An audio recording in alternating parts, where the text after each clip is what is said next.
بیا د رخصت په وخت د غرونه دعاګانو سره د سخر د کور پړونې ماته را په سر کړلو مور دې کې ناڅاپه په تیره کریکه راویښه شومه ټول ارمانونه مې یو خوب و حقیقت بدل و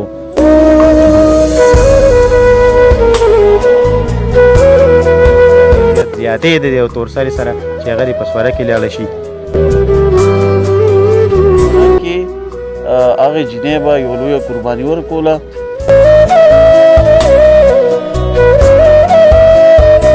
حجرې نه د جومات شي سړی داسې وخت راشي چې میراث شي سړی او چې زورورو له په لاس ورشي لکه د ډکې غوندې مات شي سړی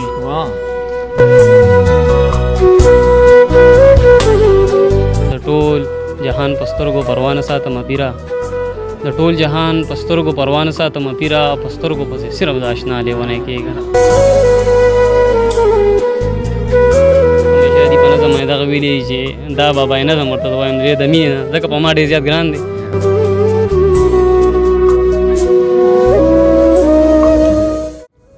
بسم الله الرحمن الرحیم السلام علیکم ګرانو کتونکو نوید بهزاد کلی ولس پروګرام سره ستاسو خدمت کې حاضر یم هیله لرم چې روغ جوړ او خوشحاله به دا وخت په رستم روډ باندې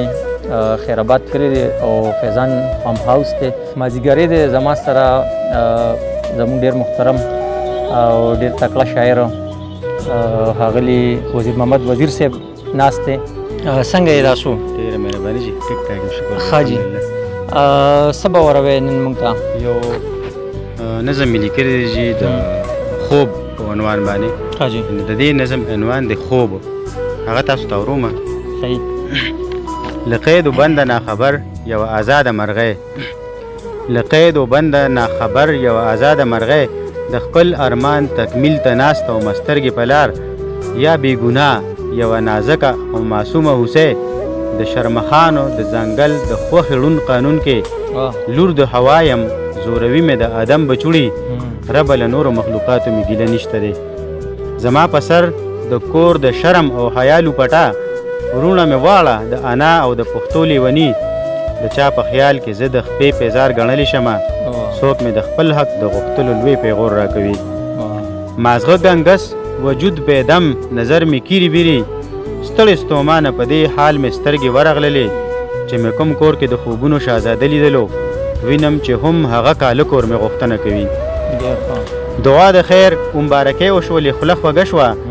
چوري اختر شو قدر نور واړه رسمونه وشول آخر د خپل کور ته کولو تابیا جوړه شوله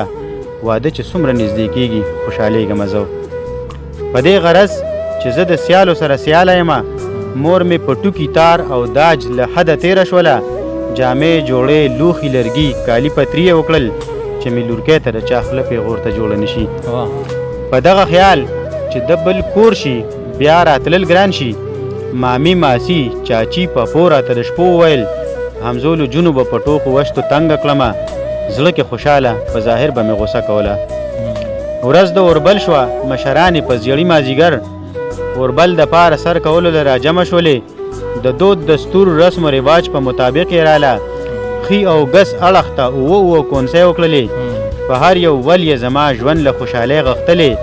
رڼو رڼو اوښکو مې سترګو کې ګډا کوله لکه ماران غاړه غټۍ مې د کونسو لړونه په اندرې د مینې د سور رنګ یې پکې واچولې په ماښامي مې د همزولو مېلمستیا وکړله لکه راجمه په چمن کې چغېدې بلبلې په بند ور شور د جینۍ مورې راته ور لرې کړه جونه شوې کلکې د هلک مورې کالې راکړه ډکو تاشو کې د نکریزو بلېدلې شمې ګرمو تمبلونو ته د جونو په لستوڼو ګډه په ضد ستاینې وې سرونو نه روپۍ تاوېدې په سپین جبین دانه وانه مې تور وربر خور شو سهار وختي تورو ډولکو سره جنجان راغلل سیرې په لاس یې شهزاده دننه راوستلو ناسته ورکې دستانې مې یو خوا سر کېدلو بل خوا حسینه نظاره وه په پالنګ د خطو بیا مې مور ډکې سترګې ما سره تر غاړې وته مخه دې ښه مېلمنې خورې د تورې سندرې په جدایۍ مې غریو نیولې وې سلګۍ سلګۍ وې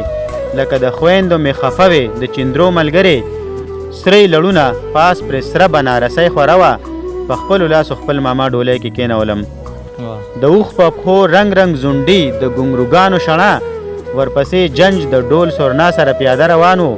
د ناوېتوب د ژوند په نوي پړاو کوزه شومه سوچونګ اوربشې مې غلبېل نه په شا ونستلې سم د ورنه تر د خپل واده پالنګه پورې زما هر پل ته د مالوچو پاغوندې خورې شوې مخ د دیوال په لور یې بیا پالنګ کې کېنولم جونه او ښځې مې بېواره مخ کتوله راتلې په دویمه ورځ مې د پلار کور سره د نورو خپلو پوره کړو ناوې پسې رسم د جامو وړلو د واده دریمه وه ما وجوړې جامې واغوستې هره جوړه کې د سخر خواښې په خپو پرېوتمه علاقایي رسم خپهار ته سپېلني لوګې شول اینه منګز رومال برچکې مېلمنو ته ډالۍ په اومه ورځ د خپل پلار کره اوښ پوله لاړم چې شوې خبر راله په دوره چلېدې ملګرې روایتي ډالۍ د اومې چم ګاونډ دپاره ډکه شکرۍ د غونساخو مې مور تیاره کړله بیا د رخصت په وخت د غرونه دعاګانو سره د سخر د کور پړونې ماته را په سر کړلو مور دې کې ناڅاپه په تېره کریکه راویښه شومه ټول ارمانونه مې یو خوب و حقیقت بدل و سر مې ببر وجود مې رپېدل او یرې زړه په درزا خولې خولې د مخ مې پاڼه زیړه د داسې جرم سزا خورمه چې ما نه دی کړی ژوند دی د کرکې د نفرت د پیغورونو سره زه که لور خور یمه که مور که د چا ښځه یمه په شریعت کې له ازل په هر نسبت درنه یم د جنګیالۍ معاشرې له داسې ړوند قانونه خویندو راپاسی ښه په نره بغاوت پکار دی په ژوند دوزخ دی کړه دا قام په دې خبر وزیره جنګونه مه کوئ لور خور سوره کې مه ورکوئ جنګونه مه کوئ لور خور سوره کې مه ورکوئ ډېره مهرباني شي بالکل لور خور سوره کې نه دي ورکول پکار او د دې غلط رسم خلاف اواز اوچتول پکار دي دا څنګه مو خیال راغی چې داسې نظم ولیکم یو خدای دی جی چې کم دا رواج دلته کې شروع ټیک و چې یاره د دوو فریقینو ترمنځ نالګي راشي دښمني راشي د هغې دپاره د حل څه ضرورت هغې دپاره مشرانو دغه خبره پکې رایستې وه چې خپله لور خور چې به وه هغه به یې په سوره کې ورکوله هغه اگر چې په ابتدایي ورځو کې آغاز کې دا کامیاب هم وه دا خبره خو وروستو بیا دې نه خلکو څه بل څه مطلب واغسته د هغې تورسرې ژوند چې وه به ډېر خراب و نو وروستو بیا دا یو ظلم ګڼلی شو هغه ډېر زیات زیاتې د یو تورسرې سره چې هغه دې په سوره کې لاړه شي نو دغه یو خیال مې و ذهن کې چې په دې باندې څه ولیکمه او دې سره سره کوم چې زمونږ د کلیوال ودونو کوم کلتور دی زمونږ نه هغه هم مې کوشش کړی چې په دې نظم کې اجاګر شي خلکو ته ښکاره شي چې زمونږ کلتور څه دی نو دغه یو کوشش و ستاسو یو هڅه وه ستاسو در وړاندې ونیو بالکل دا زموږ د کلتور حصه هم و تر ډېره وخته پورې او اوس هم داسې ځایونه داسې علاقې شته چې په هغې کې دا رسم چې دا ښه زور او شور سره روان دی ښاغلي طارق نسیم صاحب هم ناست دی نو هغوی نه هم په دې اړه باندې رای اخلو السلام علیکم وعلیکم السلام بچا صاحب څنګه یې بالکل ټیک ټاک څه به وایې تاسو یاره وزیر محمد صاحب شاعري خو مخکې نه ډېره مزیداره ښکلې شاعري ده او پښتو ادب سره د دې تعلق چې کوم دی نو ډېر د نږدې نه دی دا نن چې دې کوم نظم وورو نو دا پخوا زمانه کې کومې دښمنۍ به چې وي جګړې به وشولې په هغې کې به دا سوره دا رسم دې دپاره و چې هغه دوه فیملیز هغه دوه خاندانونو کې دښمني ختم کړي دا د هغې دپاره به هغې دغه کوله او هغې ته به د عزت په سترګه باندې کتلی شو خو اوس دور کې دا یو پیغور ګڼلی شي خلک وایي تو په سوره کې راغلی حالانکې هغې جینۍ به یو لویه قرباني ورکوله او هغې به هغه دوه خاندانونو ترمنځ هغه کم تعلق چې په ډزو او په ټوپکو په اور او په دغو نو هغه اور به هغې مړ کو او وزیر محمد صاحب کلتوري نظمونه ډېر ښکلي لیکي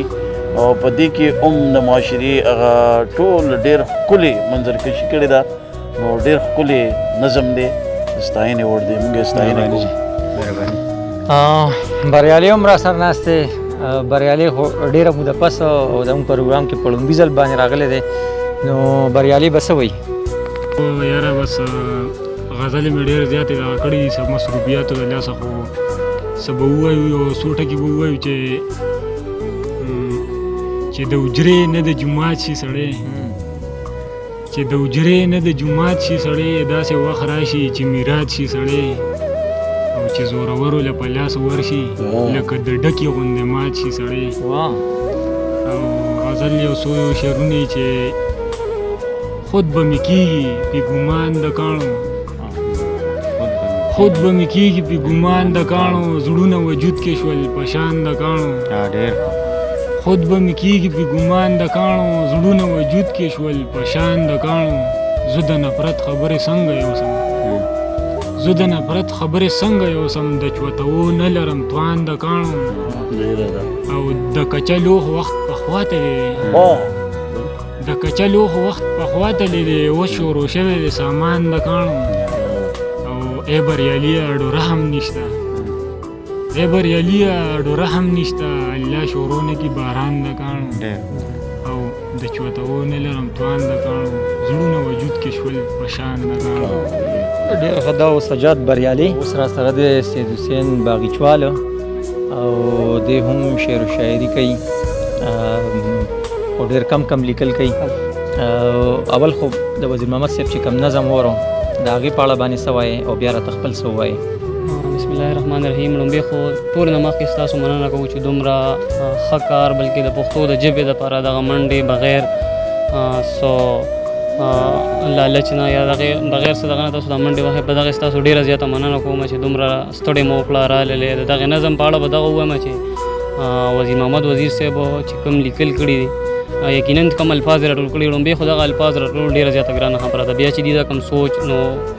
مونږ خو دومره نه یو چې په دغې باندې خبرې وکړو خو بیا ډېر بهترین نظم یې لیکلی دی ډېر د کار نظم او د دې نظمونه اکثر کو تاسو کتلي مې نو داسې نظمونه چې ډېر د کار نظم ډېر کلتوري نظمونه دي کې وزیر محمد صاحب نو نظم کې د دې ځای سم نشم ویلی بلکې ما همیشه دې په نظم باندې دغه ویلي چې دا بابای نظم ورته وایم ډېر د مینې نه ځکه په ما ډېر زیات ګران دی نو ډېر زبردست نظم یې لیکلی او ډېر د زده کړې زموږ دپاره پکې ډېره زده کړه ده چې مونږ د دغې نظم نه څه زده کړو او خپل به دغه یو څو شعرونه ووایم ما خو ډېر وخت شعر مې پرېښی دی خو د سعید صاحب دغه یو شعر د خپل غزل نه مخکې چې زمونږ د کلي او د کور څوک زمونږ د کلي او د کور څوک دي ستا نه بغیر زمونږ نور څوک ګریوان مې پرېږده ته خبره واوره یا زوروره ستا د زور څوک دی دغه غزل یو څو شعرونه دي چې داسې خاموشي وي په والله لیونی کېږم چې داسې خاموشي وي په والله لیونی کېږم جانانه تا پسې به خامخا لیونی کېږم د ټول جهان په سترګو پروا نه ساتمه پیره د ټول جهان په سترګو پروا نه ساتمه پیره په سترګو پسې صرف د اشنا لیونی کېږم د یار چپو وهلی یم تعویز دی اثر نه کوي د یار چپو وهلی یم تعویز دی اثر نه کوي که یار مخې ته راغی زه به بیا لیونی کېږم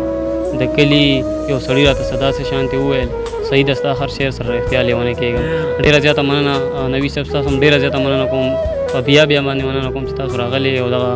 د وزیر صاحب دپاره د پښتو دپاره د ادب دپاره تاسو کوم خدمت کوم ستړی کوم زیار کوئ په هغې ډېره زیاته شکریه ستاسو ادا کوم او دغه دعا کوم چې وزیر صاحب د الله تعالی نور هم دغسې توان ورکړي دغسې همت ورکړي چې دغسې ښه لیکل زموږ دپاره د پښتنو دپاره د پښتون د معاشرې دپاره دغه لیکل په دغه خپلو لفظونو کې بیانوي په دې ورته دعا ورته کوم او د الله نه مې دغه دعا راشي وزیر صاحب نور هم کامیاب شي او ستاسو هم ډېره زیاته مننه ډېره زیاته مننه ستاسو له ټولو همدې سره د خپله خپرونه سر ته رسوم خو وزیر محمد صاحب باره کې به دا یو خبره وکړم چې دی ډېر وخت پس یو نظم لیکي خو ډېر ښې لیکي هغې کې د ټولې پښتنې معاشرې دپاره اصلاحي زموږ چې کوم زوړ پښتون کلتور دی اوسنی نو د هغې امتزاج هم پکې وي ډېر ښه لیکل کوي او یقینا چې کتونکي به د هغې نه خوند اخلي او ډېر ګټور معلومات به هم ورته ورکوي ځکه چې وختونه بدلیږي نو زاړه وختونه چې کم بیا دي نو هغه د نوي کول نه بیا هېرېږي